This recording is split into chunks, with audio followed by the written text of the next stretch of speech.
The happiest of evening greetings to one and all from Super League HQ. Hope everyone is well and thriving this weekend.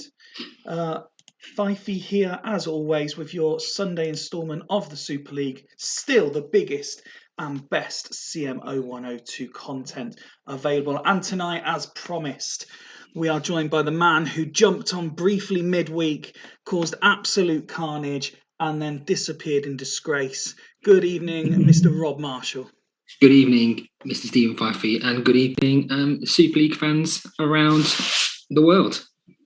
How are you feeling this evening? I'm feeling all right. I'm feeling, I think last week when I was on, I disgraced myself, and I'm looking forward to making amends this evening. Excellent. Well, I'm very much looking forward to spending the next sort of 2 hours in your company. Let's have a brief look. In fact, before I do, just a few hellos to people who've joined the chat since I last commented. Who we've got? Evening Tato, evening Mr. Savage. I know you're looking forward to tonight in your caretaker role for the evening. And good evening, Greavesy, who reliably informs me he's currently in the bath. Fantastic. I wonder how many of his toes are poking above the waterline. So, talk to me about, we briefly discussed you taking over Devils, obviously. 4 games into the campaign, so still very much in the infancy of your reign. 2 wins and a draw prior to you jumping on comms midweek, where you got absolutely annihilated by Astor Athletic. I did. I think a previous incarnation we would call it a good old-fashioned lubberkin, wouldn't we? That's what happened. Would indeed.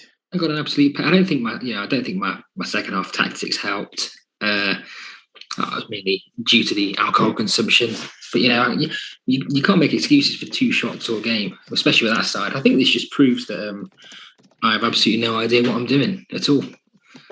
Well, everyone did say they were looking forward to you taking on the challenge, to seeing exactly what you would or would not do with the side. Devils aside, again, only 4 games in, but has anyone impressed you more than expected or shocked you with being worse than expected?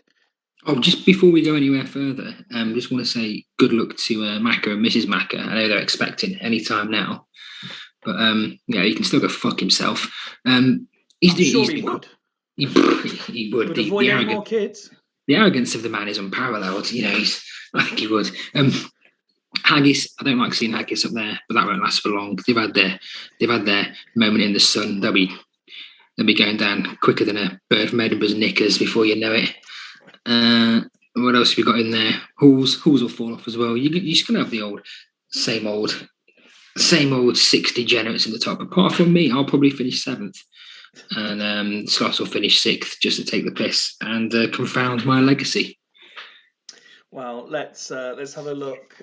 We did offer the opportunity for Loco to go first against Burn tonight, as you interrupted Greavesy's comms midweek. He was all for it, but I think he lost his bottle as kickoff approached, hence jumping in the bath just as he knew Super League was going to kick off. For the stat fans out there that are interested, Duggan spotted that the assist graphic is wrong, so that is what they look like going into tonight's action. Thanks, Duggan. Thanks for your valuable contribution to the evening. Thank you so much. But as Tato says, the graphics are back. Thank you very much to both Duggan and Steve for agreeing to do it as a joint enterprise for the rest of the season. Looking forward to having the full sort of showbiz look back for the remaining weeks. As Greavesy has bottled it, mate, is there anywhere in particular you would like to start? Obviously, Ghost Games permitting. Devil's Lettuce will be last. Let's just go random. Let's see what happens. Let's go random, see what happens. So we are starting with Bostock Stanley at home to Gazelles. Stanley, after their 5-1 hammering at the hands of Halls last time out, they find themselves rock bottom of the table. Just the 1 point, as we saw earlier, from the first 4 games. And that sees a slight revert of tactic. As you can see, Ashley Live and John Welsh back and fit again. Live sitting in centre defence, where we're not as used to seeing him in this Bostock team, but that is because of the suspension to Sylvestre. Welsh in centre midfield, where we saw him quite a few times last season, allowing Guigu and Decor to continue in holding midfield. Raul and Jacques in support of Vieri. So aces in places, my friend. Either side. Bostock aren't going to be down there for long, are they? No, you wouldn't have thought so. They're going to turn this around. I'm surprised that Hall's dishing out. Well, did Sylvester get sent off after like 30 minutes, was it last week? Or 42 minutes. 42. So the score was already 2-0 at that point. Yeah, but it's the most dangerous lead in football, isn't it, Fifey? You know that, mate. 2-0. It is indeed. So, indeed. I think they, I like Xavi as well, but I just like a DMC. But who am I to question the tactics? Well, let's have a look at the Gazelles team, who drafted in Posadas on loan from Dudley Hill during the week. What a load of shit. Look at him. I think it's fair to say he was the second choice of the targets available, but their number one choice, despite having official warnings and everything against it and being told he wasn't needed by the club, still didn't want to join the Gazelles. Still preferable to going to Gazelles. You'd rather have a weekend in Basra than go and join the Gazelles, wouldn't you? Absolute shit show. So Mercedes is there and comes straight into the team at the expense of Battaglia, who's dropped entirely. And because of the addition of Posadas, the out-of-league signing for this year, otherwise known as Falcao, without making an appearance, has been demoted to the reserves. For a man of such high opinions as the Gazelles manager, who complains about this type of thing, you'd expect better from him, wouldn't you? I mean, that side is absolutely abysmal, isn't it? I think that side is worse than my awful Sloth side last year. I'll be honest. Yeah. I think the Gazelles team, yeah. If we go right the way back to when Martin took over, when Duggan left, etc., or in fact, perhaps even further, when Duggan took over the Gazelles team, I said there was the makings of a top 6 team there. And window by window, you know how Greavesy gets the stick that the team seems to get made worse? And a similar stigma was attached to Sloths, that your team looks worse every year.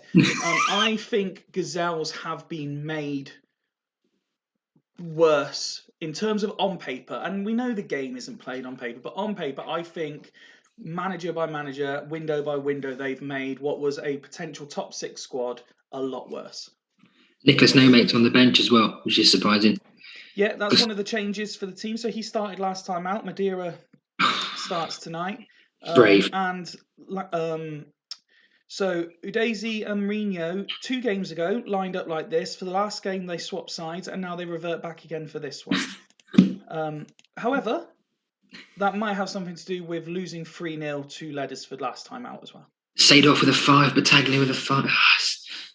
Nicholas with a... I don't know. I just think you're brave dropping Nicholas No-Mate. So get your goals as well, Nicholas No-Mate. Well, he's proven he can score goals. I mean, if you just look at what he did at Bostock Stanley, so 11 last year, 9 the year before, 5 assists the year before as well. Compare that to Toe Madeira, who's not got anywhere near those numbers. No, it's brave. But, who are we to question Mr. Peterson? Defending champion Mr. Steve Wright's gone straight in with a 3-1 home prediction. Oh, we do have a ghost game from the off, unfortunately, which means you're not going to be last either. We did have Steve Wright predict 3-1 and Alf Bridge predict 4-4. But instead, we'll kick off the evening with Halls at home to Dudley Hill. Can I just first say you've got Roy Mackay playing AMC when D'Alessandro is fit? What are you doing? Well, Roy Mackay has played there a lot and was a major contributor to the championship run last year. I don't care. Just does not care. Steve's better than that. It's an unchanged team from the side that dismantled Haggis 2-0 last time out for a first win of the season.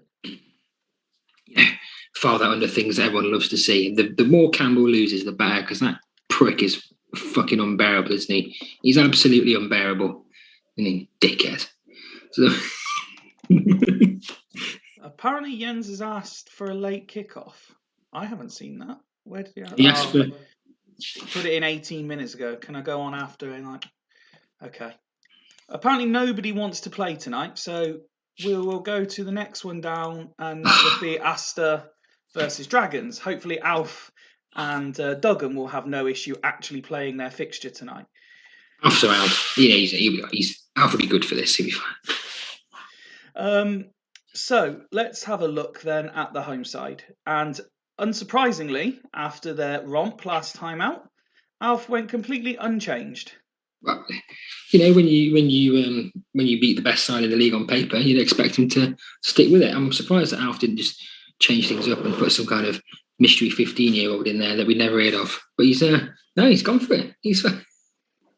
And do you think this team's is actually better than a lot of people predicted? Because they've been most people predicted them to finish either 13th or 14th. Yeah, but I think the thing with Alf is he has, I can imagine that Alf has like 14 hours a day playing champ, just sat there, just tinkering all day like an absolute madman. So I think Alf will get a tune out of. Alf can have his cocoa and go straight to bed. Nice one, Alf. Yeah. So just the image of Alf all tucked up. I bet he's got one of those little caps, little cap like a Ebenezer Scrooge cap. Nightcap. Yeah, and like a proper paraffin light next to his bed. Yeah. And a fire in his room. It's all cosy. I bet Alf makes a great cup of tea as well, doesn't he? As for Dragons, they line up with the same formation. The only amendment to the team, Riquelme starts in place of Zidane, who drops to the bench. Right. Well, Zinedine Zidane does nothing, does he? Flat as to deceive, doesn't he? So he doesn't. Big Maxim up top. I can't see any further than a Dragons victory today, Mr. Fifey. The big news for the eagle eye viewer amongst you is the big requested sign next to Ibrahim Said as well. But in spite of that, the manager keeps faith with him in the starting lineup. He always kicks off, doesn't he, Ibrahim Said? He's got a history. Dickhead. I see. If anyone requests to leave, they could just go in the reserves and be trained as a goalkeeper. Well, reserve swaps, it's worth saying at that point, are after this game. Wow. So let's go and hopefully actually kick off a game tonight. We've got. Have we got any predictions? No, not as of yet in the chat. So, sir, for the first official time tonight, Astor versus Dragons, score prediction, please. We're 2-0 to the Dragons. 2-0 to the Dragons. Let's see if you are correct. We have also got your Q&A coming up tonight. You asked for questions, and there were a couple submitted, which I will be asking you live on air for your opinion. Okay. Tato saying 2-2. Evening Hodgie. Louis Zhao scores for Astor to make it 1-0 to the home side, so he gets a yellow card. And there's going to be, this half seemed to have flown by with very little action. Although we could be about to see a second goal of the game. No, Dragons, failed to convert. Astor going up the other end.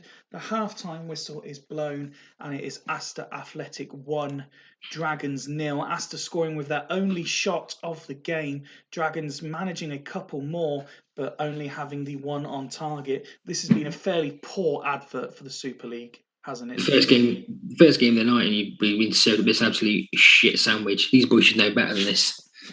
This is the premier CM0102 content anywhere, and we get this dross. Well, let's have a look at the home side first, so that Alf can decide if he wants to change anything. Emerson continuing his improved form after his brace last time out. He's rating 7, a couple of 8s in there. Ambrosini continues to be an important player. Wes Brown really finding his feet as well now. Louis Zhao rating an 8 with his goal. But Astor, despite the lack of attacking intent, they'll be very content with things as they are, won't they? They seem to be, yeah. There should be a couple of no yellow cards, is there? Very disciplined Alf sides. They don't get never many red cards, the Alf sides. They're model on the man himself, just a gentleman, aren't they? They're all, yeah. Very, very much so. Yeah. What I do notice, particularly with the attacking triangle, if you like, the trio, not a lot of ball between them. They got the 1-0, mate. It doesn't matter, does it? They got the goal that matters. So it is indeed.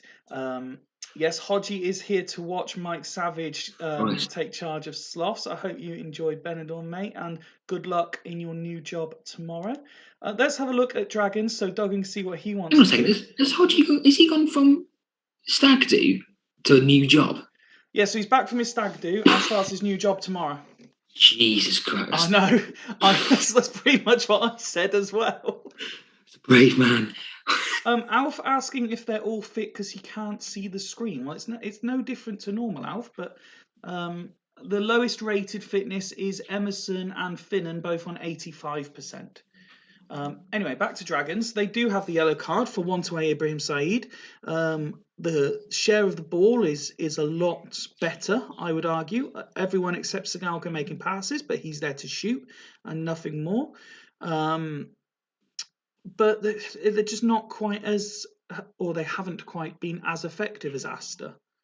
Ibrahim Saeed is a walking red card, isn't he? He's getting sent off, isn't he? You think? Absolutely. It's absolutely. There's got some Duggan. He's got a litany of tactics for you to do as well. He has. I've seen that. Oh, Christ. So we've got Raquelme for Morientes. So he managed to get 45 minutes before being dropped. Drop Veron back to MC. Arrows on Boya and Veron. Halfway straight. 6 a.m. start, says Hodgie. Alf says small text. Tato says glasses better Doug.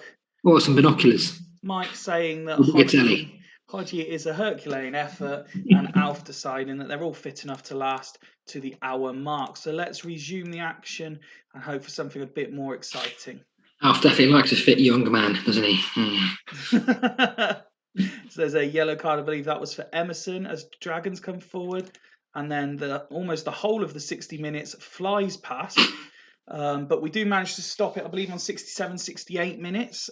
So Alf, as the home side, will get the first opportunity. Look at Ambrosini rating a 9 at close of play. He is putting in a shift. It's lovely, isn't it? I'm a big fan of Ambrosini. Me too. I think a lot of people think he's good, but they don't rate him as highly as some of the elite, in inverted commas, DMs. And I think he's up there. He played in that time with great hair as well. He played in that time where there were so many good players in his position, though, didn't he? That he didn't really,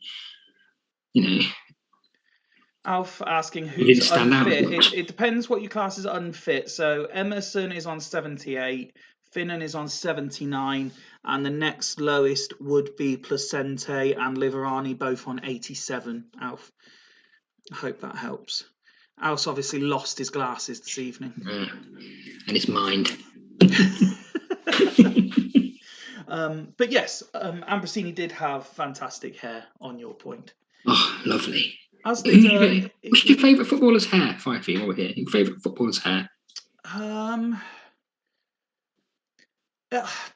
Never really sporting a fashionable haircut myself. It was never really one I considered. Mexes, I think, always had good hair. Great hair. See, JJ Okocha was one that could sport a braid. David Beckham was not one that could sport a braid. What about the Ronaldo Minge? No, not a big fan personally. I liked it. I was a big fan. Valderrama, Steve, right? Good shout, yeah. So Alf, after that, deciding no changes. Duggan, without even seeing his, is making changes. Zidane for Lazans. Jesus. What's a Juris Lazans anyway? Switch him with Bishgan. 1 DM with David Central. Zidane. Sounds like something Hodgie caught in Benidorm. What, a Lazans? Yeah. Hodgie saying Jerry Francis. Is that, if Duggan can just confirm that's all he wants to do, and we will continue the game. More arrows. And any other players spring to mind for you, Rob, in terms of players' hair? There's so many classics. I mean, I like the. I'm a big fan of the Romania European Championships all blonde hair. That's a good one. We normally slow it down from 70 when it's close. It was 67, so close enough for me. we've made the tactical changes, we've made the substitutions, we've got 20 minutes to go. Dragons trying desperately to get back in this. Balmer coming forward and Morientes from outside the area, but he could not keep it down. What about the Marek Hamzik, like down the middle Mohawk? That was a good one. Not adverse to a Mohawk at all. Especially players who then, with the exception of Pogba these days, but players who then dye it the colour of the team they play for. I've got a lot of time for that. Yeah, shows camaraderie as we enter injury time, and Astor still with this lead. Throw in, Bishkan takes in Sigalko, and there is the equaliser on substitute Morientes. His second equaliser, or his second goal in 2 games off the bench, and now he's running up to the manager with a simple message: "Play me, you Pratt."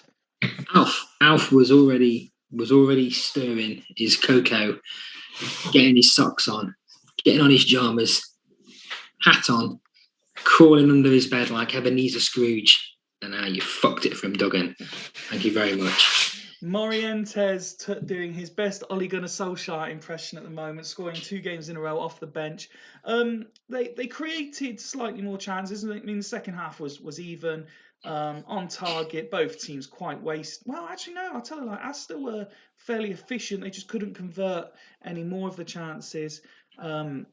Dragons stealing a draw again, but that's a sign of a good side, isn't it, Rob? Yeah, absolutely. I do think a draw is a very fair result overall. At what point do you think playing one up top, obviously not so much for yourself because you're a bit maverick, but playing one up top is very popular amongst the Super League, generally speaking. With Dragons having Sigalko, they're always going to play him when fit. But how many more times has Morientes got to come to the rescue before he gets a run? Surely he's got to be looking to go for the 3 up top. Just break the mould. Just do something different. Too much safe. Everyone is too safe. I'm going to finish 7th with the best squad in the league. But at least I'm doing something different. Bunch it. There's all play 1 up top and 2 at the back. No. Oh God, I sound like Martin now. I'll stop it. Okay. Alf suggesting that the risk of not taking off the unfit players has backfired. Finn and Emerson, the players in question, they put in reasonable performances. Taribo West getting man of the match for his 9 rating. Ambrosini's 9 dropped to an 8 in the last 25 minutes, but still an impressive performance by him. Pretty decent pass completion rate, a strong tackling game as well. Imagine being on the training pitch with Alf. Be like Bielsa, just fucking whipping people with sticks for not working hard enough. As for Dragons, then, notable performances by Igor Bishkan and Skalko. He put a shift in. Although I'm surprised. Have you seen both Skalko? Not so much Veron, although he was from memory fairly decent when the ball was aerially, although he much preferred a fancy little chest control. Yeah, loved it. Sigalko, 8 headers, 1-1. Pathetic. I suppose, yeah. But is Bishop on loan from Fulchester? Yes. He's pulled out an 8. And that, I believe the reason for that loan move would be because Emerton got moved to Northern Burn. There we go. Well, that's cleared it up. So, having seen the ratings and the stats, any final comments on this game before we move on? I think that's a fair result all round, isn't it? I think they'll both be happy. I think they will both be happy. Let's move on then to Locomotive Boston versus Northern Burn, the game we were going to start the night with. One change for Loco from their come from behind victory in midweek. Del Vecchio comes in to attack a midfield in place of Scholes. But yeah, that is the only change. I thought there was a second. I was just double checking. Tudor continues to partner Klompe with Lawson still out injured. What I like about that is that 12 Toes, he's looked at it and he's almost gone for it, hasn't he? He's almost gone for it.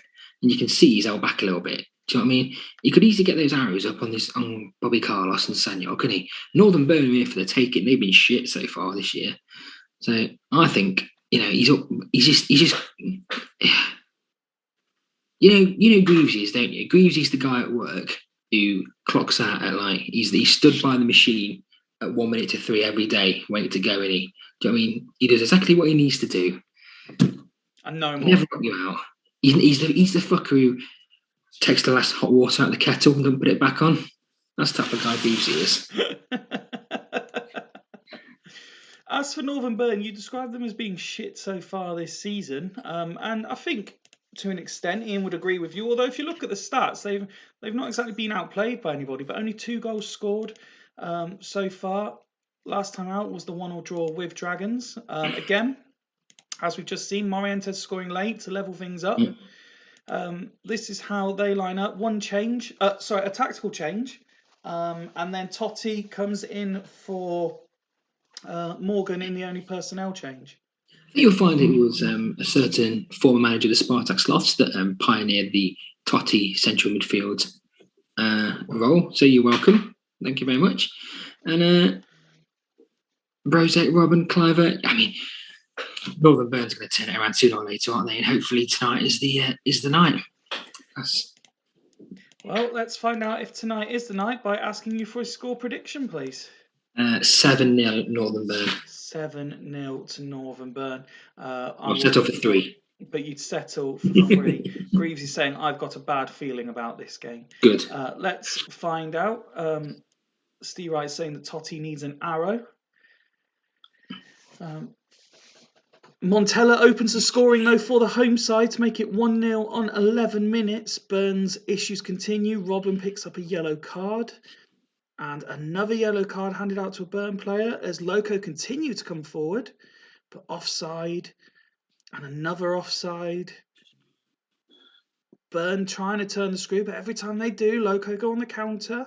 Textbook play here. Klompe getting a yellow card just before half-time. Montella with a chance. And Clivert with a chance on the stroke of half-time. Fails to convert. And Mr. Prentice calls time at 1-0 Locomotive. A much better first half in terms of entertainment. Almost too open from Greaves' perspective. He wouldn't be happy about that. You won't like that. But they've got the lead. I mean, yes. It's another dour opening affair, isn't it? Oh, I think this was more entertaining than the first one. Well, yeah, but getting a reach around off a rhinoceros is probably more entertaining than the first one. This is absolutely terrible. Let's have a look at the Loco stats then and see what is happening. Willie Sagnol having some joy on that right-hand side against George Gatos, wouldn't it be? Which surprises me because he's normally dependable. So it'll be interesting to see his level of performance. Montella scoring with one of his 2 chances on goal. Mark van Bommel there from centre midfield having a decent game. So he'll be 1-on-1 with Totti. Again, interesting to see what his performance levels are like. Let's move over to Northern Burn while we wait word from Greavesy on any tactical changes. So the 2 players I wanted to see, sure, Gatos, very quiet look. That's why Sagnol's having such a good game. And Totti in midfield. Very similar ratings, actually, in fairness. So it looks just a decent battle in the middle of the park. Yeah, Burn's got the better. So Loco's got the better of the defensive game, haven't they? So it's not looking good for the Burn, is it? They have to break them down, aren't they? Greavesy keeping things as is. I imagine Ian will as well, because it's the kind of guy he is. Although he will be getting concerned about this current form. He very rarely substitutes at half time, does he? Very, very rarely. Too busy digging up his garden. That's what he's doing. Steve's saying Totti's defence is class there, and it's hard to disagree. 7 tackles, 6-1. His passing game's not bad either, completing 11 of 19, and winning 1 of 3 headers as well. We're bringing Brozek off for Guerrero at half-time. Thoughts on that change? Guerrero, when fit, quality. Player you know very well. Yeah, he did a good job for me at the old... what is he got, 33 now? So 31? 31. Oh, okay. So just the 1 change there for Northern Burn as we go into the second half. And it is Burn starting very quickly but failing to convert from an opportunity. Loco coming forward. Hoffland is the latest going to a book. Loco have a couple of chances in quick succession. And we will pause there on a Northern Burn corner for the tactical break. And we start, as always, with the home side. While we have new managers on, Rob, it's interesting to ask while we wait for the comments. Are you a fan of this edition this season? Yeah, I think it's been a good addition, hasn't it? It's been, it seems to be, certainly made use of it throughout the games. Yeah, gets the guys more involved, doesn't it? And yeah, people seem to use it. So yeah, I think any changes that will help is always good, isn't it? Yeah, I think it's been a good idea. Excellent. Well, while we wait for Greasy's confirmation, how about we ask the first question of the Devil's Q&A? Yeah, why not? And the first one submitted was, I believe, from Mr. Swan. Yes. You've pretty much got the choice of two here. Who's your least favourite Super League manager? This is like a choice between, do you want to squeeze your left ball until it pops or wank yourself off with a cheese grater, isn't it? Which one do you want to do? I think I like Haggis. I like him for his entertainment value, but I think Greavesy just gets so much under my skin, like an irritant. I just want to cut him off and just, it's Greavesy. Yeah, the guy just disgusts me. And apart from the fact that he sleeps with his family members as well, is Oh, change for Greavesy. Yeah, is the one for me. So yeah, Greavesy, go fuck yourself. That's my. Greavesy making changes. Scholes coming on for Zanoni. Van Bommel dropping into defensive midfield. Del Vecchio making it a top two. Costa in behind is the changes there. As for Northern Burn, surely Ian has to do something here, does he not? Oh, you'd have thought so. Even like Steve Wright says, get your arrow on Totti and just push up. You look at another defeat for Mr. Edwards there. Gustavo Lopez doesn't normally let him down. Does he have a part to play in this game? Maybe sacrifice Vieira or Keane and go two up top? Mate, but he's never a two up top man, is he? Maybe even push your. Yeah, but football's developing. The Super League's developing, and what he's doing isn't working. Well, some of the dinosaurs are getting left behind, aren't they? So that's right, Edwards. I'm calling you a dinosaur. Just while we wait confirmation, I need to take the arrow off Costa. Apologies. Oh yeah, don't push it too far, Greavesy. My fucking nosebleed, pal. While we wait, then let's ask question number 2. Fantastic. And it came from Macca. Biggest infidel in the Super League. The biggest infidel. I think the biggest infidel in the Super League's got to be Duggan, hasn't it? It's got to be. Surely. Expand on that answer. I think if I turned up at Duggan's house tomorrow with a plastic bag full of body parts, he'd bury it for 30 quid. No two ways about it. And he's also a supplier of an excellent TV service, if you want that. So maybe get him. So lots of chat coming in. So Ian Edwards going as is. So we will go with that. Steve Wright 2 up top, 1-8. Disgusting myself as much. Greasy saying thanks, mate, and then a personal message just for you, and then Macca simply questioning Duggan ? As we continue with the game, still 1-0 to Loco. After that, hope Macca's okay. Hope you're all right, Macca. Anyway, I'm a big Macca fan. Del Vecchio offside. Klompe winning it in the air. Van Bommel to Del Vecchio again, and Montella. Del Vecchio gets back on the ball, but Vieira does well. We have slowed the commentary down with 15 minutes to play. Still 1-0 to the home side as Guerrero drives it low. And Clive surely. Peruzzi with a double save. Roy Keane now gets the ball and he's dispossessed, but they win it back. And Guerrero on the ball. Peruzzi again. She's in overnight. Barely any movement, lads. Evening, Jens. Welcome. We didn't play your game. Steve caught your message where I didn't and asked to be played later, so we have done. As Guerrero comes forward for Northern Burn, Emerton to take the free kick, but Klompe winning absolutely everything in the air tonight. Totti now coming forward, and Cliver and Robert, and Klompe again with a tackle this time as we move towards injury time. And there's the full-time whistle, and it ends Locomotive Boston 1, Northern Burn without a win in the first 5 games of the season. Just to remind everyone, Mr. Edwards himself said he was very happy with the first 5 fixtures he had this season and was feeling confident. He has claimed 1 point from those 5 games. And once again, he's created more and has failed to convert. They're a busted flush. They've had it. They are the Man United of the Super League.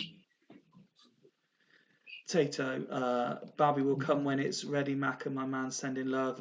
That's echoed by everyone involved in the Super League. Rob actually sent you a nice message in the intro as well, Mac, if you want to go back and listen to that. Thanks, Steve, for pointing out Jens's message. Appreciate that. Tato just saying fucking Boston. The Loco train keeps chugging, says Steve Wright. Same old story, says Ian Edwards. And Ledisforditis, says Mike Savage.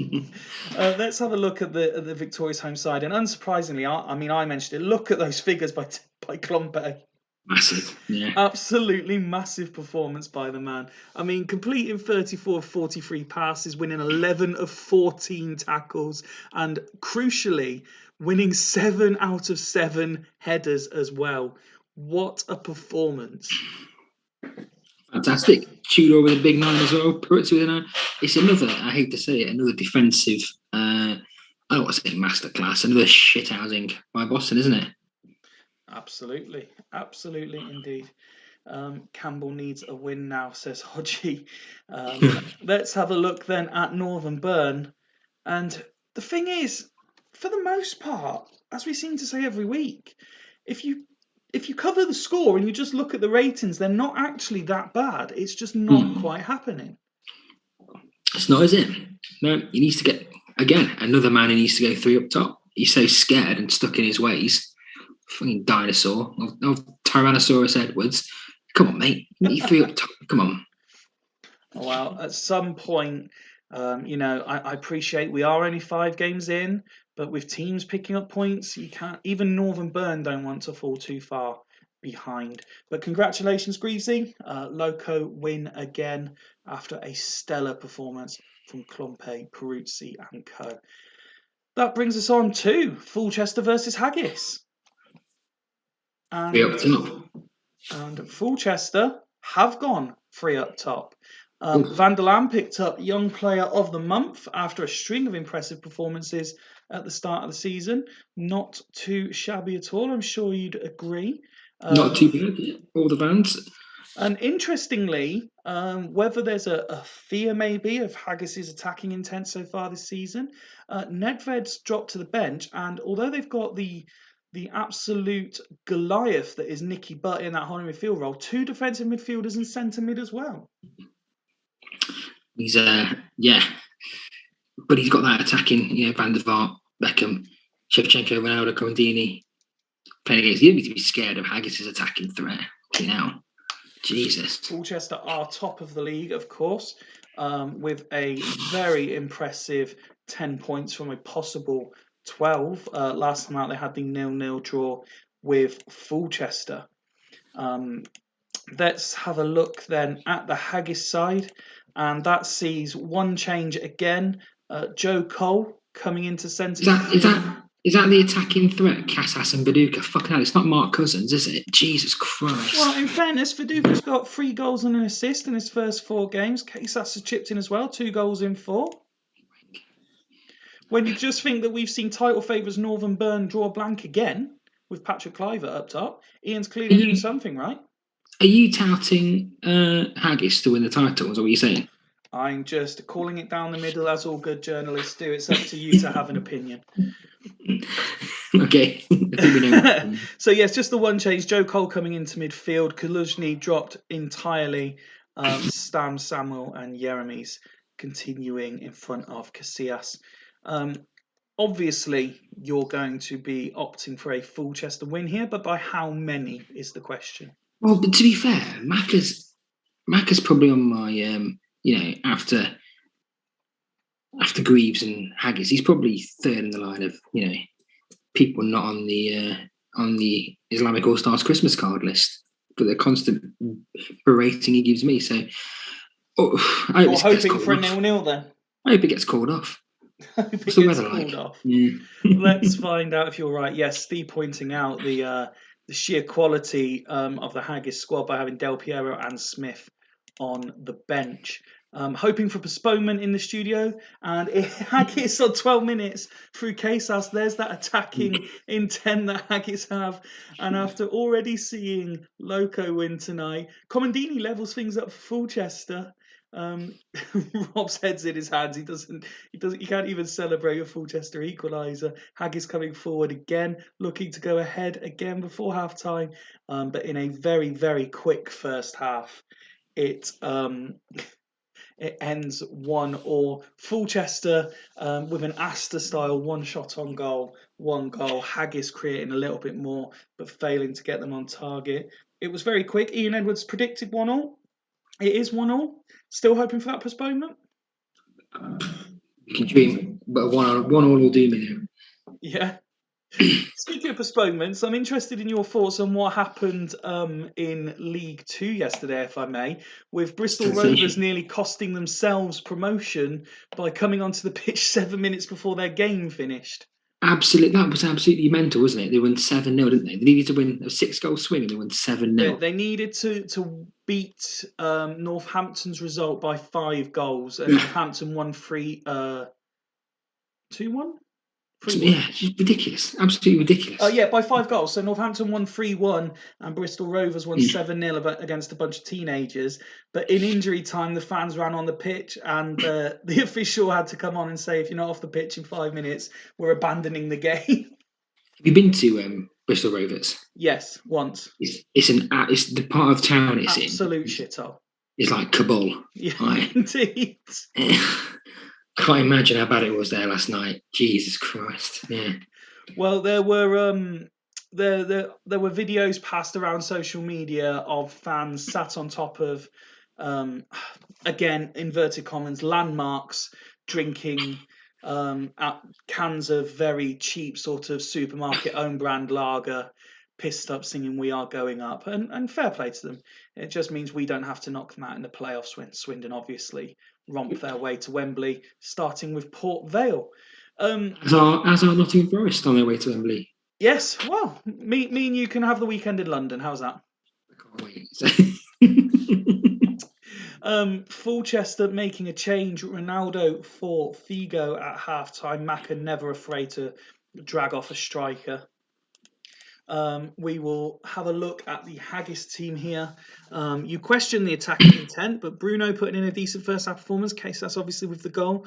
Viduka arguably putting in the lesser shift, only a 6 rating. Duff and Giggs continuing to supply from out wide, although Giggs very low numbers. He's normally one of the higher passers in the team. I don't know how he's not getting a tune out of Giggs when everyone else can. Oh no, to be fair, Giggs has probably been their best player since he signed. Well, I thought Big Gaston Casas was his number one. Make your mind up. You're the one that said he's not the main man. I mean, since he signed, he got an 8.3 rating last year, 2 goals and 4 assists in 13 games. He shouldn't be in the game. He shouldn't even be in the game, should he? You should take him out. I think you should take him out.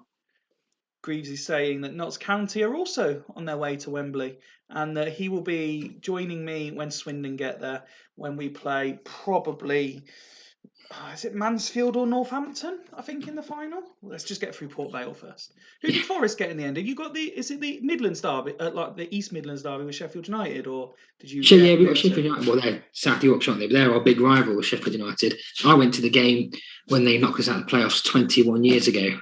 Yeah. 21 years ago, when I was, how old was I 21 years ago? I can't do the maths. 11, yeah. I was 19, but yeah. I was 18, yeah. How many clubs does PRG support, says Macca?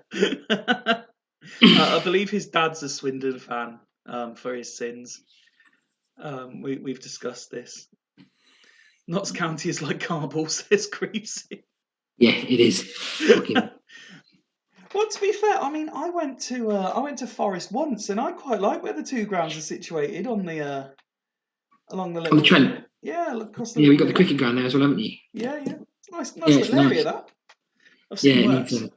It's Notts County's ground are shit. Dimble saying the National League playoff final is at West Ham's ground this season. Fuck knows why. It's at West Ham's ground because they're playing the Intercontinental Cup Italy v Argentina at Wembley the same night.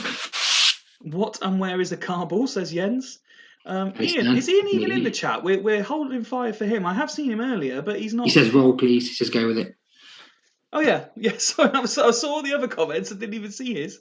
Let's kick off the second half then. Still 1-1. We won't talk about Northampton, Alf.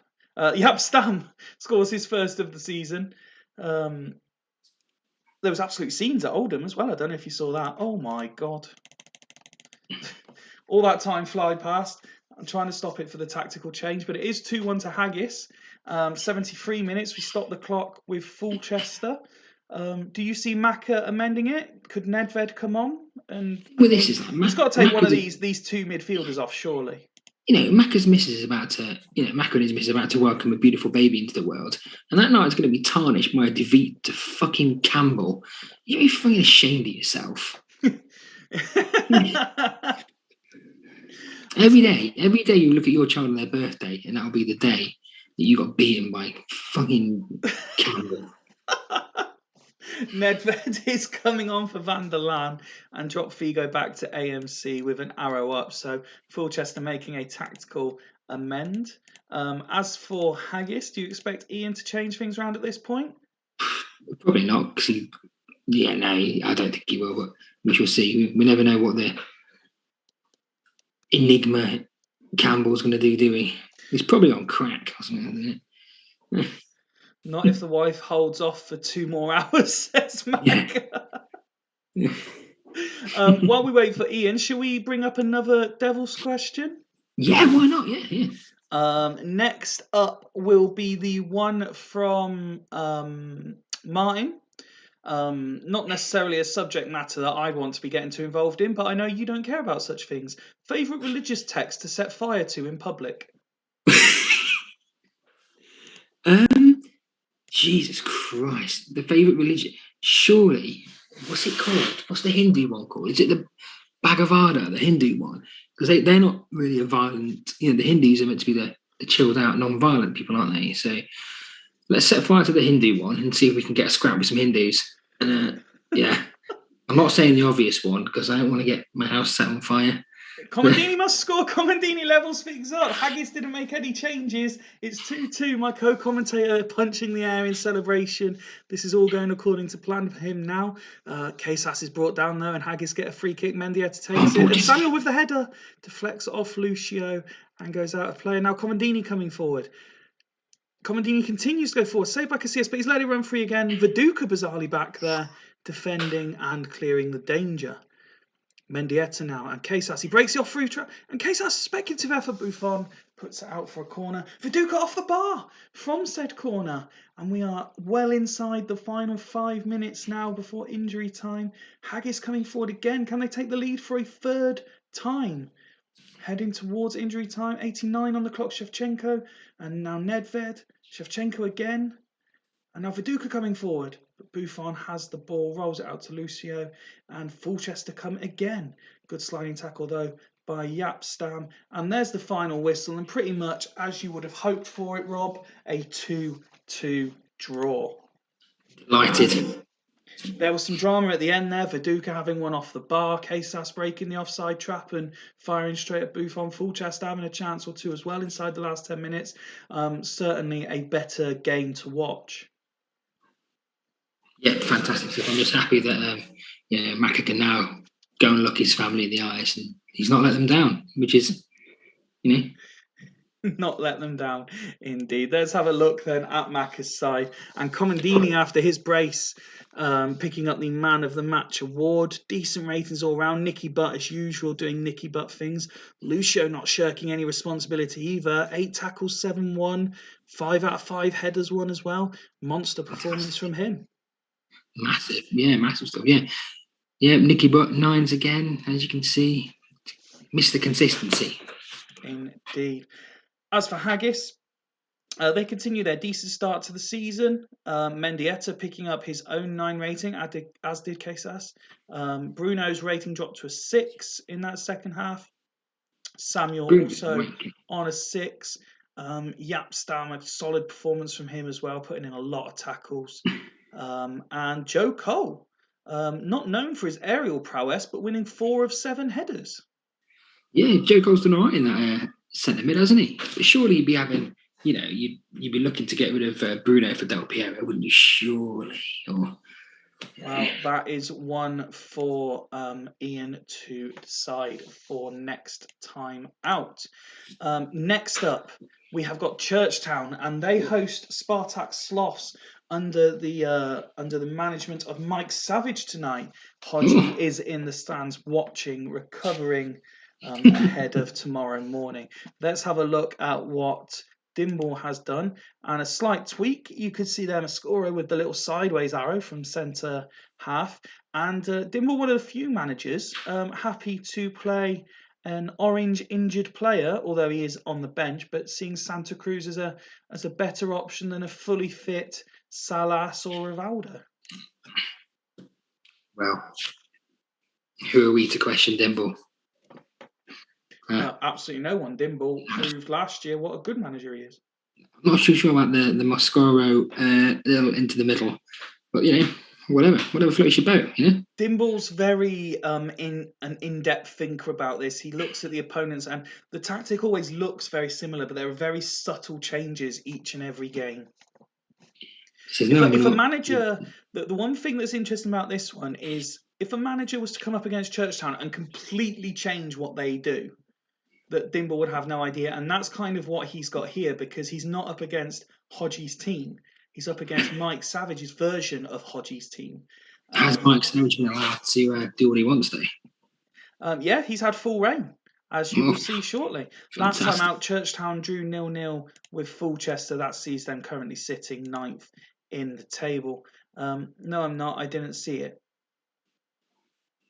Didn't see what? See what? I'm not sure what he didn't see, but he didn't see it. Oh no! I think it's the orange injured. I think he's not happy to do it. He just didn't see it. Well, I did tell people about paying attention in the pack, so too late. Tough. Let's see what Mr. Savage has done, and as you'll see, it's not Hodgie's usual formation. And something I am interested your opinion of, just to point out, this is how they lined up last time. And this is what they've gone for today. I'm interested because I questioned this just to check it was accurate. Risa, well known for playing left back generally, and Simeone at DMRC playing on alternate sides. Do you think that matters? I did check that that's how he wanted it, and yes, he wanted inverted centre midfielders. I don't think it matters as much as everyone says, does it? But we'll see. I mean, that's quite similar to the one I used to play. But I used to have 3 up top, and but we shall see. But I think Dimble saying it's his fault, obviously. And Ian Edwards saying paying attention is overrated. I am meticulous. Sorry, you were saying inverted centre midfielders. Like I said, I don't think it really matters, but I don't think anyone's ever really tested it enough, have they? For fear of everyone's so scared of losing, aren't they? So no one really tries it. So maybe it'll work. Maybe be a trendsetter. What's interesting in this starting 11 is more or less Mike has used the same players that Hodgie would use, just in a different formation. It's a completely different side from last year's slots, isn't it? So that is, You didn't have these options available, did you? No. What do you make of what Hodgie's done? Are you impressed by how he's managed to definitely. He's got Solarian, who I like, Tolly, kept Pizarro's doing well, isn't he? Aruso, Pizarro's doing well. Patzazoglu, big fan of him. Yeah, he's doing really well, I think. He's getting a tune out of Parfanov as well. So, I mean, Pizarro always did quite well for you, in fairness, didn't he? My problem was that I had so many options. I think when you sign someone, you try and back them as well, don't you? So I ended up playing like Mantoras over Pizarro. So having seen both sides, can I ask you for a score prediction, please? 2-0 to the Spartak, I think, 2-0 to the Spartak. Did you spot that they are the Spartage Sloths this time? I didn't. I like that, and that's it. Let's kick off then. You predicting a win for your former side, and they have started quickly. but failed to convert with one of those couple of early chances. Churchtown now coming forward. They equally failed to convert. Looks like an end-to-end start. Both teams having a go in this opening 10-12 minutes. Sloths, and it's Simeone who opens the scoring on 24 minutes, but Agahawa very quickly levels things up again. It's 1-1 on 26. Both sides continuing to stream forward, and there's a red card for Mendes de Silva. So Tomasi just to central up, do you think?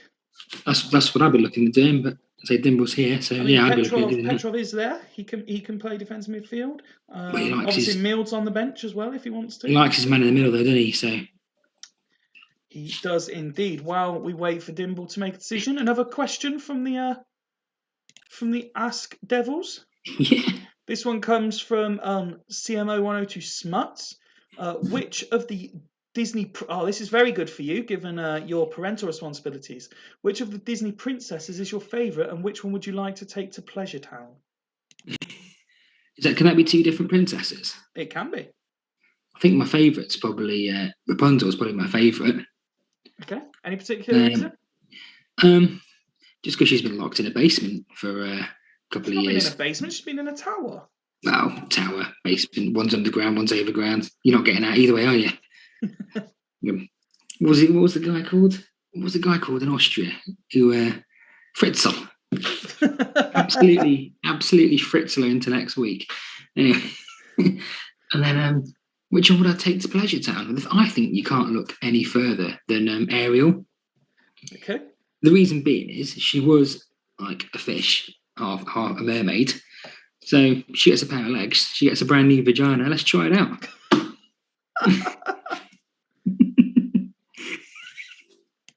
So, just to confirm, are you keeping Brujink out here, Dimble, or are you wanting him centraling up as well? If you could just let me know, because all it says is no arrow on the AMC. So I imagine you'll want him centraling up. Two very, very good answers there. Did we have any other questions? Yeah, just one more. From Northern Burn, Mr. Ian Edwards. Best TV show featuring the late legend Dennis Waterman, #RIP. The thing is, Edwards, unlike you, because I'm not 75 years old, I don't know what he's been in. I couldn't tell you. Do you know what? I'll Google it and I'll get back to you. I wouldn't know if I fell over him. Centraling Brujink up with no arrow is the answer. So we continue. Sloths now with the man advantage. Is the missus listening in on your commentating, Rob? Asks Jens, as Agahawa on the stroke of half-time makes it 2-1 to Churchtown in what has been a pulsating and very entertaining first half. She is next door, yes.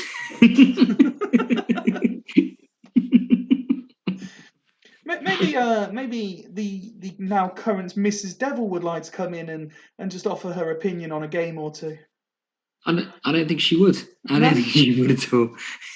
It's always great value in my other venture when the ladies of the Fools Rush In podcast get involved, and you could just hear the comments in the background. It's always very amusing. I think Yen's asking if she's locked in the room next door. Yes, she's got a bucket under the chair just so you can have it if she needs to use it. Yeah, but I think if I said to my wife, "Says Carl, come in and join in what I'm doing. What are you doing?" "Oh, I'm playing Championship Manager with 17 other men watching." She'd be like, "Oh no, I'd prefer if you're watching child porn, to be honest." That'd be less weird, wouldn't it? I'm not sure that your wife wanting you to be watching child porn can ever be considered less weird. But less weird than this. Look at what we're doing.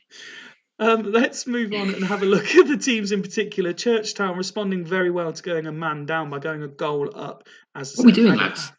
Sunday night, 10 o'clock. On the stroke of half time. So you're talking about fucking Mendes de Silva. What's happened to my life? Mendes de Silva was a straight red. Dimble saying roll. Let's just see what his red was for. Mendes de Silva headbutted Pereira and got sent off. As for Sloths, and I presume, Mike, you are going to continue. You're not going to let Hodgie take over at half time.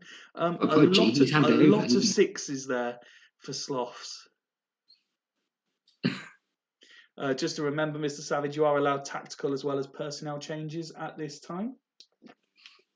If anyone's got any questions, feel free to chuck them in the comments. Yeah, that's the last of the officially submitted questions. So any more, add them in. Headbutt is a 1-match ban. You could shoot someone in the Super League, Dimble, and only get a 1-match Love ban. it. I've only known one player ever get a 2-match ban, and I think that was Van Bommel, but that was because he picked up about 27 yellow cards. I suppose. Oh, Rob's Wi-Fi has temporarily let him down. He's pulling a very inopportune face on this frozen screen. Keep it going until 60-ish minutes, says Miss Savage. Rob's signal's back. Sorry, mate, you were going to make a point there, but you froze. Yeah, so I can't believe we not had any global bans, assaulting the referee. We have not. 55 minutes on the clock, still 2-1 to Churchtown. And then the whole of the 60 minutes goes by, so we can only pause the game on 76. The 10 men of Churchtown continue to hold firm at a goal up despite the man disadvantage. Do you think Dimble looks at Hakan Mild here and really tries to shore it up, or is he quite content with how things are going and rolls again? He's going to roll it out, isn't he? He's going to ride it out here. He'll be fine. He'll be fine. Possibly look to maybe substitute Brujik or Agahauer for Mild and just have that extra bit of steadiness in midfield? I don't think he will, because it's settled as it is, isn't it? If you were to move on from Devils again, which Super League team would you next like to manage, asks Maka?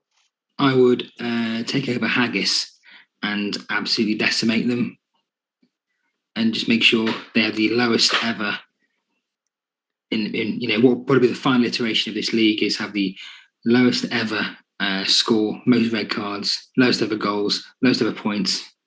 Yeah, just ruin them. You have to go some way for lowest ever points. I think that's by my former Devils team. Next question is from Jens Anderson, the Viking God. Top 5 WWE favourites of all time. Oh, top 5 WWE favourites. I'm a big Attitude Era guy. That was my prime of big. Stone Cold. Shawn Michaels, big fan of Shawn Michaels. Yep. It was like big Edge fan as well. The ultimate shithouse. You think you know me? Yeah, I understood that reference. I think. Big fan of the Hardy Boys. Yeah, I used to love the TLC. Jeff was I know like it's predetermined results and stuff. But the stuff that some of those guys do put, I mean, Jeff was a maniac, just jumping off of stuff. Crazy. Those WrestleMania 18 and 19, I think it was, the 2 TLC matches, classics. The Edge spear off the ladder when Jeff hanging from the title belts. What a time to be alive! Wasn't that like just after Edge had been goosing his brother's missus, wasn't it? Yes, he went with Matt Hardy's missus, wasn't he? Yeah, Matt Hardy's missus, Lita. Oh, you would, wouldn't you? You would. Absolutely. Sucker for a redhead, mate. Dimble's saying that he would leave it, but he's anticipating a Savage masterclass. Mac is saying scrap the redraft. He wants the decimation of the Haggis to happen. So you've got, I think you've named 4. I'll give you one more for your WWE. I went Stone Cold, Michaels, Edge, and the Hardys. Oh, both the Hardys make it. Oh, you got them together. What about you, mate? What's your 5? I would go Rock, Stone Cold, Rob Van Dam. Yeah. Big RVD fan. Yeah. While I think of the other 2, I will do Mr. Savage's changes here. So Risa off for Tolly. Tolly up to AMC Simeone Central. So we're going a bit like that for Mr. Savage. RVD. Do you know what? A bit more modern era. I do like Kofi Kingston. I thought he was very good. Carlito, yes, James. See, I liked it. That was good when they had all the people who were a bit lower, and even they were good back then. I haven't watched wrestling for years though, so I always liked Daniel Bryan before he'd done his neck. I think he's back now though. Tori Wilson, Kelly. Yeah, They'd be up there. absolutely. Rey Mysterio, Yeah. actually. Rey Mysterio would probably be the fifth one. Oh, no, Undertaker. Undertaker would be the fifth one. That's the obvious, though, isn't it? Yeah. Okay, Randy Orton then. I've named about 100 people there. But there we go. We've completely not missed the game as well. And on Pizarro has scored his fifth of the season in the 89th minute for Sloths. Dimble was fearing a savage masterclass. Now Hakan Meal coming forward. Simeone's been sent off for a second yellow. An absolute scenes in injury time. Savage has clearly learned from you, Mr. Marshall, how to be box office with a Sloths team. Jens asking your thoughts on Carlito. That's the guy with the apple, isn't it? Big fan of Carlito. Being cool. What a cool guy. A night of draws, says Duggan. Forget there was a game going on, says he. We did. In terms of, there's always been a long running debate, particularly around Attitude Era. Were you Edge and Christian, Hardys or Dudleys as like GOAT tag team? Although apparently there's a couple around New Day and Usos now that are supposed to be up there as well in terms of. I think if you've got Edge as a singles guy, but if you got the Dudleys getting the tables out, then you could be one like the third Dudley, couldn't you? You've got a bit of Dudley about you, mate. So Dimble saying low-key classic being missed here by the commentary team. Well, the question was asked. Jens saying, I spit in the face of people who don't want to be cool. Just a decent fella. And Mr. Savage in injury time saying, leave it.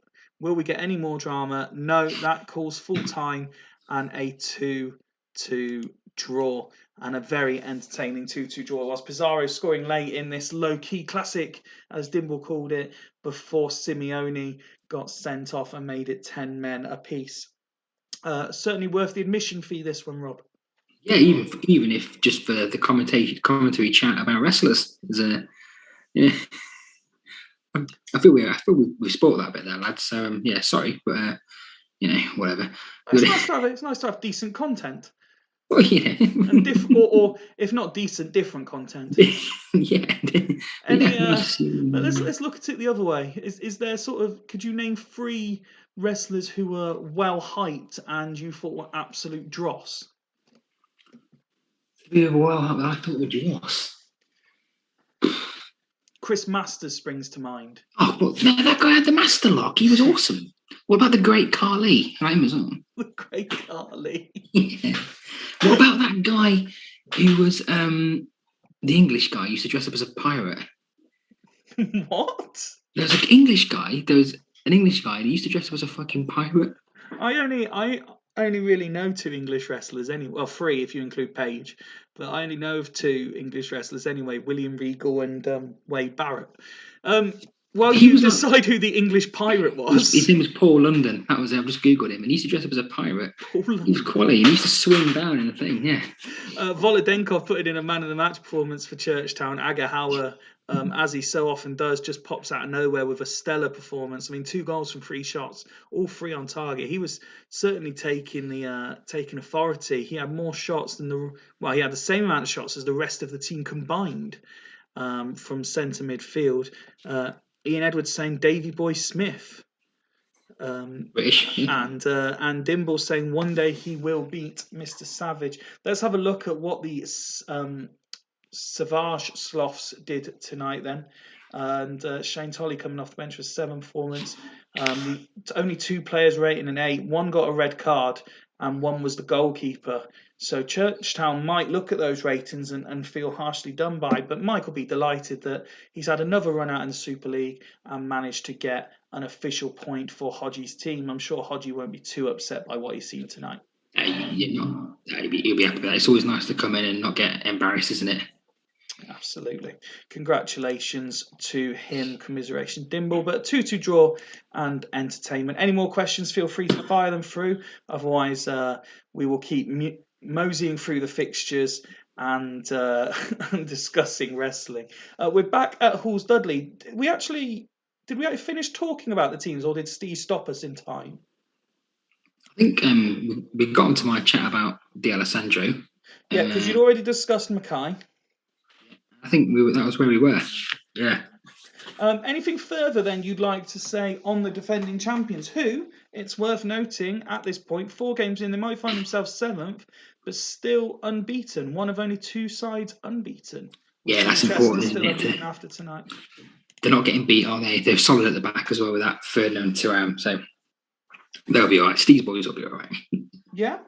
Do you think he can do that elusive retention? No. No. Okay, fair enough.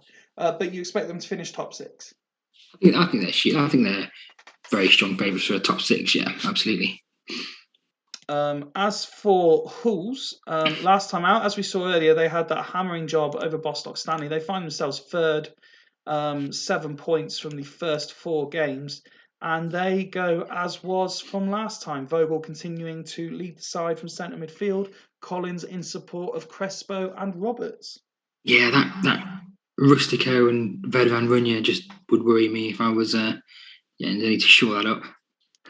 You think? I don't think he's strong enough as a 2. No, I don't.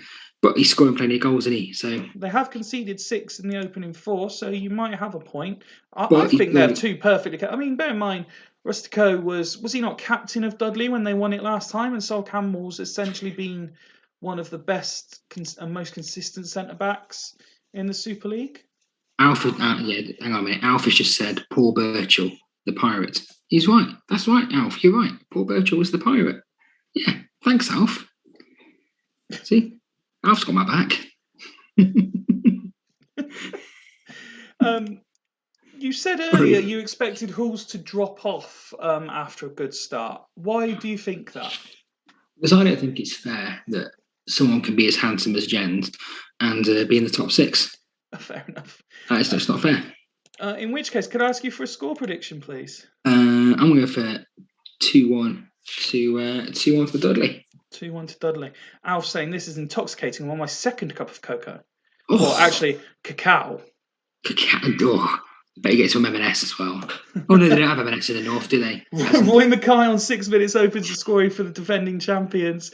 Dudley off to a flyer, but Hull's steaming forward looking for that equaliser. Piling all the pressure on, but Dudley remain resolute as we hit half an hour, and they come forward. Rare flurry, looking for a second. 35 minutes on the clock, still 1-0 to the away side. And now we're at 45 as the yellow's handed out. And on the stroke of half-time, Steven Gerrard has been stretchered off. Oh dear.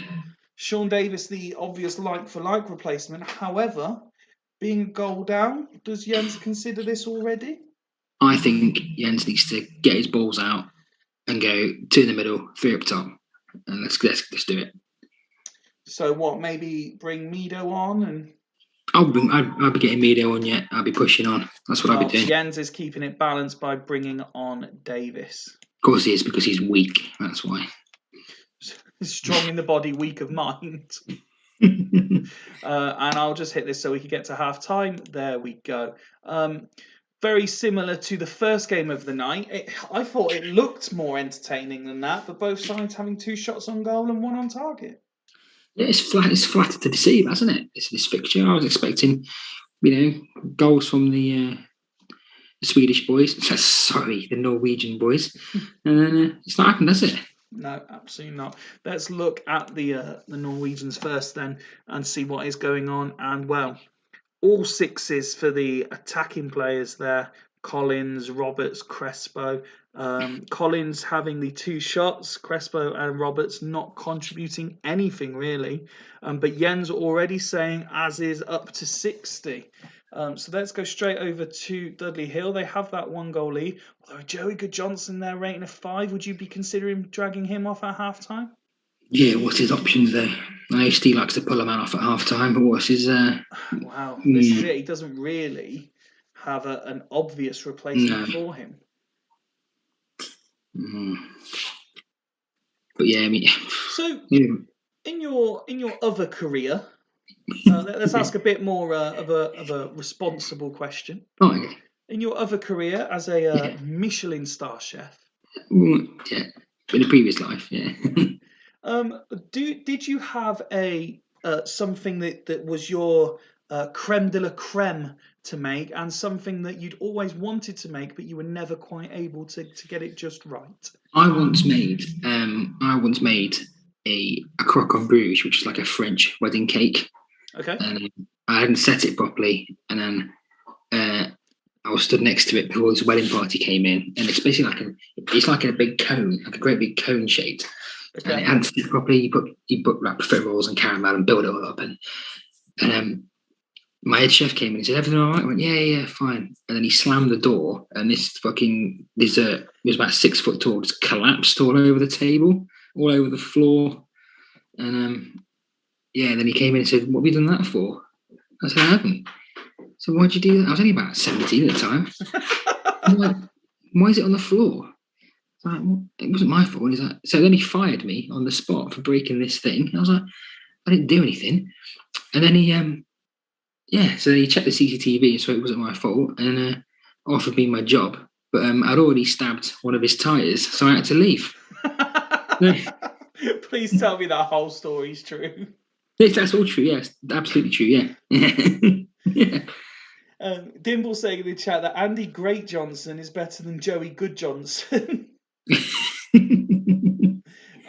Referring to the Dudley Hill signing, who is ominous in his absence since the recent shake-up of the squad. So you've told us a cooking disaster. What would you say was either the best thing you've ever made, or something that you would do quite regular because you were an expert at it? This is like a really generic, like a question that chefs always get asked, because like where I used to work. Well, I wouldn't ask you what the best thing you've ever built from IKEA. Stuff I'm proud of. I mean, I've cooked for heads of state and things like that, and some quite famous people and things. So yeah, I think that's the things that stick out, really, isn't it, in your work? So, just trying to wake the defending champion up. He's clearly very busy with the lady in his life at the moment. Too busy. Obviously, absolutely balls deep in his missus. Yeah. So yeah, you've actually prepared stuff for some quite high up people then. I expect, even in my job at the minute, which there's only 12 people watching this, and no one's going to find out. But we regularly have quite high ranking politicians and heads of government in where we work, and we have to go and look after them. So I don't even cook anymore. Really, I'm more a hardly cook at all. Right. Well, Steve, I'm going to interrupt. Steve hasn't answered anything, so I'm just playing on without him. Fuck him. He's had more than long enough there. Yeah, so I don't even cook anymore. I just take on the good jobs when they come along. Oh, we've got so-and-so coming. Can you look after them? Yeah, of course I can, yeah. We stopped for the tactical changes on an hour with Halls still behind, although they've just had Captain Vogel booked. He nuts one out to replays of his CM final win. Looking through the Halls team here, it's got to be called for Gerard or Gerard coming on to try and change things for Halls, surely. Yeah, he's got to be. Yeah, where is he? Where's everyone gone? Where's? I bet clearly, talk of your French wedding cake hasn't kept the audience. I bet he's got stuck in front of a mirror, hasn't he? He's like Zoolander. Mido for Collins, please, and longer arrows on the wing back. So he is making slight tweaks, not that long. Although he is making an attempt for this. Is Jens? I like that, Jens. Do we think Steve might actually be interested in responding at any point to this one? No, I don't think he is. We'll give him 30 odd seconds again just to see if he wants to do anything. Still leading this one. What's the hardest thing you've ever had to make? Christ. My wife pregnant, does that count?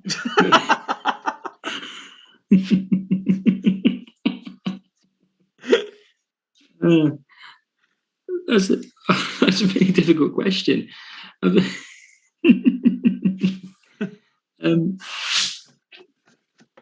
think probably some like the ridiculous desserts we have to do, but we haven't got 3 hours to talk about it. Maybe I'll do a cookery series and we can all watch that, can't we? Yeah. I could see you being a mix of Gino's flirting and Gordon swearing.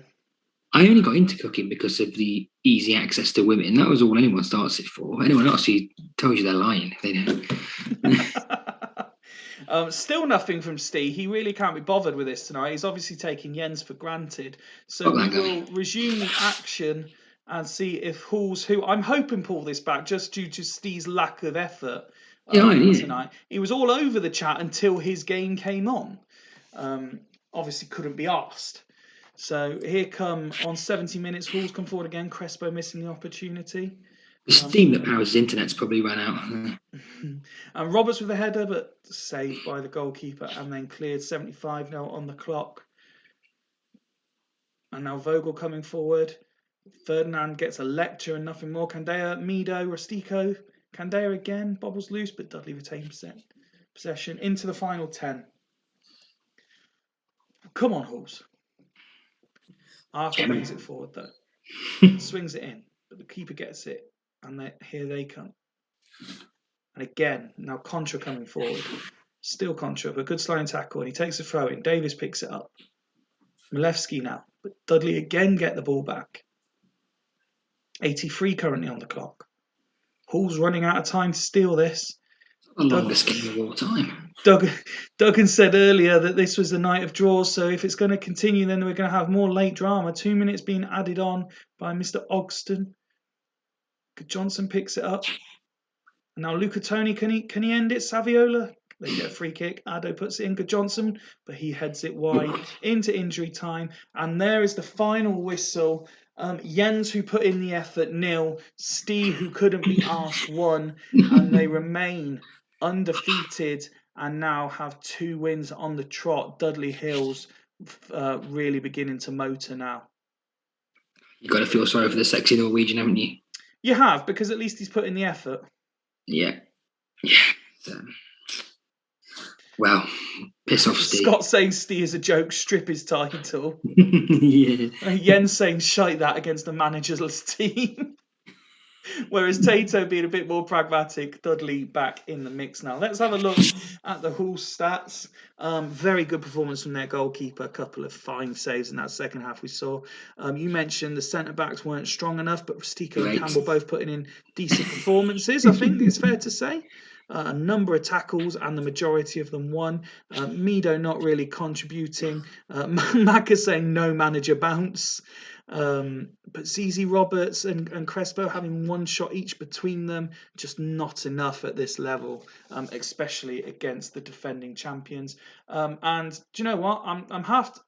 If it wasn't the fact that I was so nice, I was half tempted not even to show Dudley's stats so that Steve didn't know what was going on. Don't do it. But I can't do it because it's unfair and unsportsmanlike. Zanetti picked, but we're not going to dwell on it too much. Good Johnson's performance didn't improve. Zanetti got man of the match. I think Jens are done by there, isn't he? It's very hard done by. So that brings us to what unfortunately is the penultimate game, because we have got the Ghost game to go back to. So it's your game at home to Ledisford. Ledisford added Sammy Hippier to their ranks this week, and he goes straight into the 11 at the expense of Gianna Cheddar, who gets dropped to the reserves. And this is the Ledisford team for today. So Hippier partners Perry, Scally and Dye continue where they were. In fact, the rest is all unchanged. Don't know if I'm on next, by the way, but I'm currently audioless because I'm trying to get my youngest back to sleep. We'll listen back to Rob's inevitable Leds abuse later, of course. Well, you are next, Tato, because you're the only game that I can play. So yeah, Hippier comes in. The rest is unchanged from their 3-0 hammering of Gazelles last time out. I like that. I like that. And Dye and Scally. Perry's a sack of shit, isn't he? Hippier's on loan. I've got to beat these here, haven't I? You said that about Astor on Thursday. Yeah, I said I was going to be top, didn't I? Yeah. So talk us through your team. You made 2 changes. Makoku coming in for Kuhl, who drops to the bench, and Ayala coming in for the injured Nesta. Yeah, it pretty much picks itself, really, doesn't it? I mean, Kuhl wasn't very good. I like Makoku. Just throw the dice to see what happens. Your captain? Sorry? Do you want to select your captain? Yeah, Ayala, please. Oh, interesting choice. Montero would normally get it automatically. I just think if you were playing for Ayala, yeah, not Sorry, Ayala. Ayala. Apologies. You'd run through a wall for him, wouldn't you? What have you made to? We asked Hodgie a similar question last year. There's a certain pressure with taking over this side. Are you feeling that, or just enjoying the ride of stamping your own image on this team? I'm not a pressure man. For you know me, mate. I don't feel any pressure, mate. Yeah. More for lols than anything, your only transfer dealings were to bring in Thomason, Gardner, Deisler, and Wellens, all for big money. Yeah. Now, it's fair to say only Wellens has really featured. I mean, I don't think Gardner hasn't featured at all. Deisler hasn't featured at all. Thomason, I thought he had featured, but no, he hasn't featured at all either. So only Wellens of your 4 editions has featured. Was it purely for Bants that you made those signings, or did you see them featuring over the course of the season? I just had loads of money, so I thought I'm going to spend it so no one else can buy them. Is it? You're never afraid to offer an opinion. So normally I allow managers not to predict, but I imagine you're going to predict a heavy win for your side here. No, I'm going to predict a 1-0 win to Leddersford. I know how this works. 1-0 win to Leddersford. Let's see if you're right. And it's Devils with the first opportunity of the game, and Penza with a chance as well. Van Nistelrooy missing his first opportunity of the game. Montero gets a yellow card. Free kick to Leddersford, who are slowly playing their way back into it, but Devils still look the more dominant of the sides and more likely to score. A couple more chances missed. Tahibi with a good save. And there is a first goal of the season for Aymar on 29 minutes to give the home side the lead. 3 minutes being added on at the end of play. Leddersford with the last chance of the half failed to convert, and you go in at the break, Mr. Marshall, 1-0 to the good. What the fuck's wrong with them pens? Probably the same that's wrong with Cliver and Segalka. Right, let's get that fucker off. Let's get him off. Do you not want to see your stats first, or are you just going blind? He's coming off. I'm going to pull him off at half time. Okay. Ferguson's on 6. So let's go. Yeah, let's go at 2. Yeah. Yep. And let's also go Ferguson for Kuehl. Really? Yeah. Okay. And then swap Kuehl with Makoku. Like that? Yeah, yeah. Let's do Happy? That. Happy. I mean, you've been telling managers to have bigger arrows and more arrows, but you're quite content. Well, that's fun this side, isn't it? Yeah. Don't be peer pressured into putting more arrows on things. Yeah. As for Leddersford, let's have a look at how their team's performed. Scally struggling tonight. He's usually very dependable, but struggling in that position up against the likes of Makoku. In that first half, Chun-Su not seeing as much of the ball as he would usually like. Rayed also been quite quiet. But other than that, it's been a relatively good performance. Max struggling a little bit, 1-on-2 in the centre of the park. But is there any? Are you looking at that team and thinking that there's anything in particular you're concerned about? No, they're here for the taking, aren't they? Really. We know Tater is watching audioless, but I do hope he's managing to make any changes at halftime he wants to. Scally off, Petkov on is the answer. There we go. And then go to 60, he says. So we kick off, both teams making changes, and we'll see whose changes have the desired effect. Devils looking to double their lead if they can before the tactical alterations. And we reach 60. Devils with another opportunity. Will you be making any further alterations here, Rob? No, let's keep as is. Let's go. You're happy to keep going. As for Leddersford, Constantinu, the only attacking option they have. I would maybe be considering, if he wants to go for it, drop Ronaldinho into centre midfield and swap Constantinu on for Saymac and maybe go over top 2? Yeah, I think Tato, he's definitely going to go mental, isn't he? You know what he's like. There'll be arrows everywhere. we're like a fucking Sherwood Forest. I mean, I was all over the place.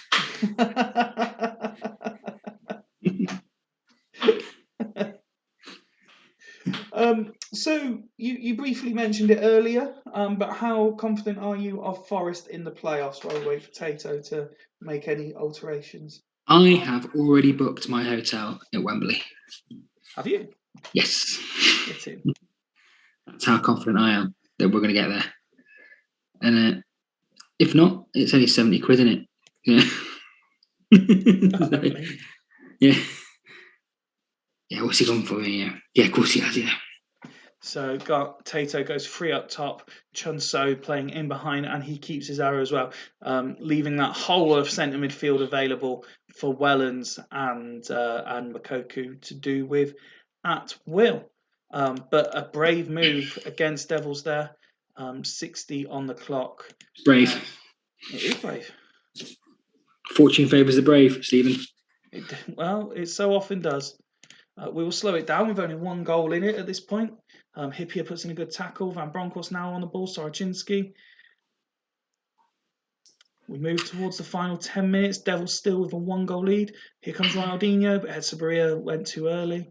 Van Bronckhorst, Kjol, Aymar, Wellens. 20 yards out. Wellens strikes it. Toby lets it run free. Wellens! And Toby with another save. Wellens should be scoring the follow-up. Moving towards full-time here. Devils still with that lead. Leddersford are causing 1 or 2 problems, just to remind Devils that it's not over yet. But the home side come forward again. Rayard intercepts. 89 now on the clock. Van Bronckhorst, Kjol. 30 yards out, Dyer. Kjol. But it goes wide. Toby takes the goal kick. Ronaldinho picks it up. And Chun-So. Freda as well. Van Nistelrooy. And a double save from the Devils goalkeeper. We're into injury time. And Leddersford come forward again. They get a corner. And Ronaldinho gets up above. Fails to score. And it looks like Devils are just going to run this one out. Kjol. Dyer, saved corner, no time to take it, and Devils win 1-0. Tato saying, dull as fuck from us, that. Apologies to all the viewers. They ran you close, I thought. Although only 4 chances in the game, but every time they went forward, they looked like they might score, Rob. Yeah, just not scoring enough. My boy's not scoring enough. That's the be all and end all, isn't it? When you took charge, it was going to be that you were going to threaten all sorts of goal-scoring records. Yeah, it's not happened, has it? You did win though, so I'm guessing there's no need to necessarily go back to the drawing board, or because it's not in your image, are you still looking at tweaking it? I'm no offense to Tato, but you created plenty. Yeah, maybe if I left and Penzo, I would have scored a few more, but we'll see. Okay, well, let's have a look at your team stats then. Wellens picking up man of the match for his performance in midfield. I mean, he had the whole of midfield to himself, in fairness. Yeah, pretty Frey good. Putting in a big performance as well. Yeah, pretty happy all around with that, to be fair. Yeah. As for Leddersford, no disgrace losing 1-0 to Devils. Toby putting in a good performance between the sticks. Notable mentions for Ronaldinho, who was a constant threat. And you mentioned Perry being rubbish, but he was certainly on the top of his game. Duggan's just putting Wellens in capital letters, proving that he is every bit as good as the other midfielders in the division. Congratulations, Rob. Commiserations, Tato. And that brings us back to where we started. Bostock against Gazelles. We did the whole team, so I will go straight to match centre. Just a quick flick back on the teams before we kick off the final game of the evening. And score prediction. I can't remember if you did one at the time, but a score prediction for this one, please. I want to go 3-0 to Bostock. Bounce back. 3-0 to Bostock. I had my first recommendation signed by Forest back in 1981, says Alf. I was -3 then, Alf. I was -9. 8 minutes on the clock. Bostock coming forward. Vieri smashes it, but Bartes with the save. It's been a very entertaining evening, Rob, as always when you're on. Thank you very much. As we approach half an hour of this final game. Who asked? Said Macca. clearly the pressure of the impending child, and he just needs to let out a bit of frustration. And we reach half-time in this final game. Bostock dominating it, but failing to score, and it is 0-0. And Rob, that disgusted by what he's seen, he's actually walked off. So I'll lead you through the very brief half-time analysis. Ashley Live rating of 5, not enjoying life at centre back, but that's probably more to do with the fact he's had very little to do. Welsh, on the other hand, you'd expect bigger numbers from him in the centre midfield. Scott reacting already. Torres for Vieri. As Rob rejoins us in the studio, we look at Gazelles. I believe Martin has gone to bed. I believe he posted when he got the ghost game that he'll be in bed by the time it comes around again. I'm not sure if Dan's around in the background and wants to make any changes, but if not, we'll leave it up 30 seconds and then we'll move on. No stellar performances, definitely needing more from debutant Besadas and Pinardi in those critical positions, not seeing enough of the ball. Clearly looking to try and deploy the width, but Yakuba and Day, they've been steady without being exceptional. But clearly wide is where Gazelles think this game can be won. Just offer a little bit longer in case there is either of the two guys involved with Gazelles in the background. Rob, you're back in the studio. First half flew by. Bostock created more chances but failing to score. There'll be low morale being bottom of the league. If Gazelles can keep this, is it a better point for Gazelles than it is for Bostock? Absolutely. I still fancy Bostock to turn this around there. They've got too much to be, down there, haven't they? So many parks. Well, Alf, stop with the fucking mystery man bullshit and tell me who it was, all right? Simon Parks pitch. Who was it? We kick off the second half then and go towards the tactical changes. Gazelles with a chance, and Tomadira fails to score. And now that seems to have woken up Bostock as they come forward themselves with a couple of opportunities.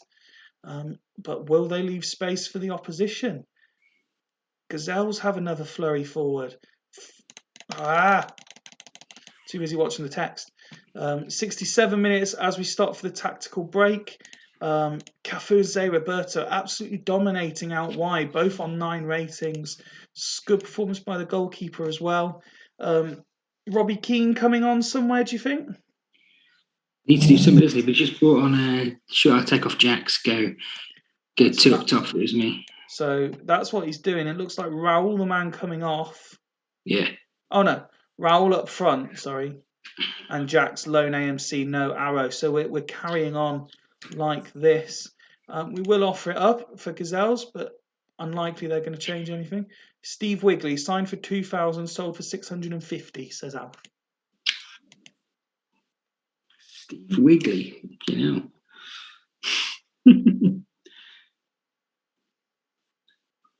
Steve Wigley. I know the name.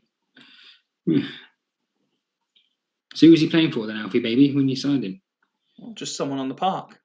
Oh, so Alf just went up to a man and went, "All right, pal, fancy playing in the European Cup next week?" He was like, "Yeah, all right." It's not fucking when Saturday comes, is it? I believe how it would work is he would go up to whoever he was responsible to.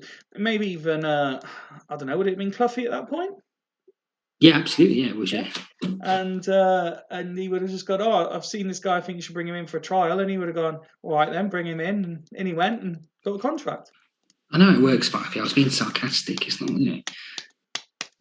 just Alf approaching men in the parks with their shorts on. Jens saying, "Is he real or was he a regen in Manager 77-78?" Still 0-0 in this final game of the evening. Changes made by Bostock. No one here representing Gazelles. But do you know what? I haven't seen Steve back in the chat either since his game. He's obviously got some action, hasn't he?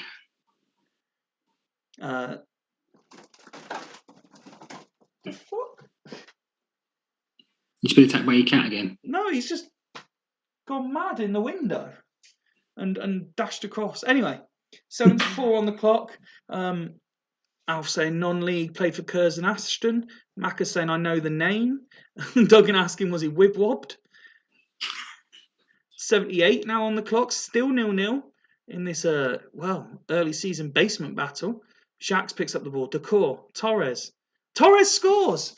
The substitute on 81 minutes opens the scoring for bottom of the table Bostock, and now Gazelles have to come forward, and forward they are, and it's Hersey, Besadas, Pinardi, but it goes high and wide. Legally, of course, Duggan. A second opportunity now, and set pieces. Lassisi, Barthez saves. Another corner, Zé Roberto, but Barthez again with a save. Welsh gets the ball this time, and Zé Roberto just laying it off for each other. Zé Roberto can't miss. Zé Roberto doesn't miss. First of the season, doubles Bostock's advantage, and they can just cruise to victory in injury time that will see them off the bottom of the table again. Full-time whistle goes. Bostock Stanley 2. After creating a bucket full of chances. Gazelles created a fair few themselves as well. So 2-0 and a good way to end the night. But unfortunately for Gazelles, just not enough from their perspective. Zé Roberto picking up man of match. Look at all those 9s though. Elefopoulos, Cafu, Zé Roberto on a 10. And who's that? Welsh as well. Significantly improving in that second half to get up to a 9 rating. Absolutely stellar performance from Bostock. Fantastic stuff. Nice to see Robbie stepping out of the sloth shadow and turning good again. Nice to see. Evening Rodeo Bibbins, who joins at the end of the final game of the evening. Take your time, Bibbins. He's been at the auto racing in his hometown. As for Gazelles, couple of 8s for Barthez and Yakubu, 6s dotted around for Tomadera and for Mourinho. Other than that, it's 7s, which aren't terrible ratings, but it just by comparison to their opposition, distinctly average, wasn't it? Not enough. Just not enough. But congratulations to Scott on picking up your first win of the season.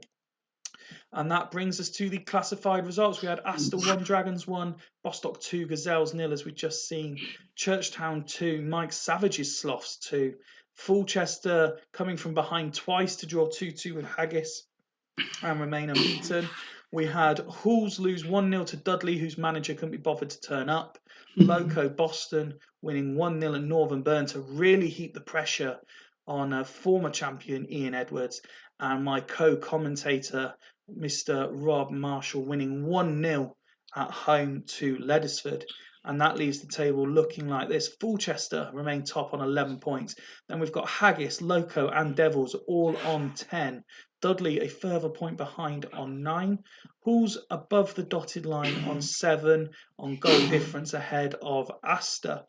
Then Dragons on 6 alongside Churchtown, Sloths on 5, Leddersford and Bostock and Gazelles all on 4, and 3 points adrift already with only 2 goals scored in 5 games. Who would have thought that of Northern Burn? Your thoughts on the evening, Rob?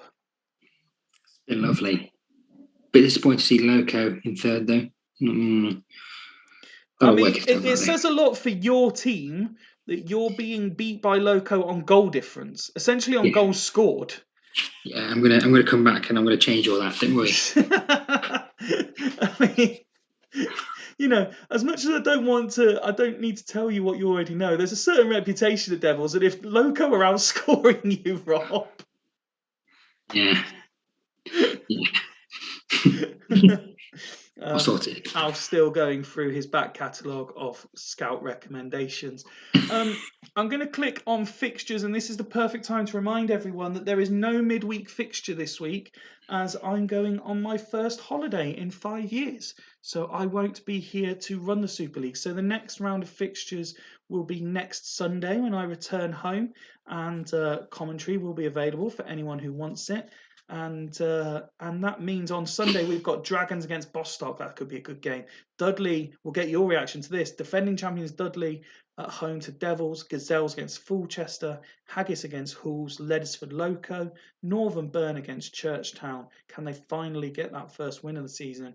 And Sloths host Astor. So you've got a week to prepare for Dudley Hill away, Rob. Yeah, I can promise goals. That's what I promise. You can promise goals, just not who for. I'm looking forward to the Man Love derby, Haggis v Halls as well. That'd be nice. give each other a cuddle after. It'd be nice to see Burn get some points. Hopefully Burn stay down the bottom. I'd like that just to one. I love Edwards, but it'd be nice to see him back down there, wouldn't it? Where he's been for so many Where he years. belongs, yeah. Thank you for the opportunity tonight. Always a pleasure. No, thank you for stepping in, Mike. We appreciate your time as always. Very valued member of our extended Super League family. We'll just quickly, as we conclude, flick through the player stats for people who enjoy this kind of thing. But Rob, as I was saying in that final game, thank you very much for your time this evening. Entertaining as always, and please do not be a stranger. Come on again soon. We'll be on. You might hear me on the airwaves somewhere else very soon, though. So, you do my usual shit. Mate, cheerio. Can we expect another YouTube video on how to plait a girl's hair? I think that might be happening very soon. Yeah, but I've got some requests coming in. So. Yeah. Okay. Well, I look forward to seeing what your next ventures are. Good luck to the Macca family. Good luck to Hodgie tomorrow as well. So many good luck messages. But from Rob and from myself, I will see you in a week's time. For those who need your champ fix, fear not. With me not being here, I know there's work going on in the background to see a return of Swemp. So hopefully you'll start to see stuff appearing from them soon. And also the Small Horse Invitational Tournament begins, I believe, on Wednesday. So there is still some midweek champ action that you can tune into and see how everyone gets on. But that's it. Thank you very much, as always, for your company this evening in the chat. Been an enjoyable read. And again, thank you very much, Rob. But from me at Super League HQ for the week, good night. I'll see you next week. Good night.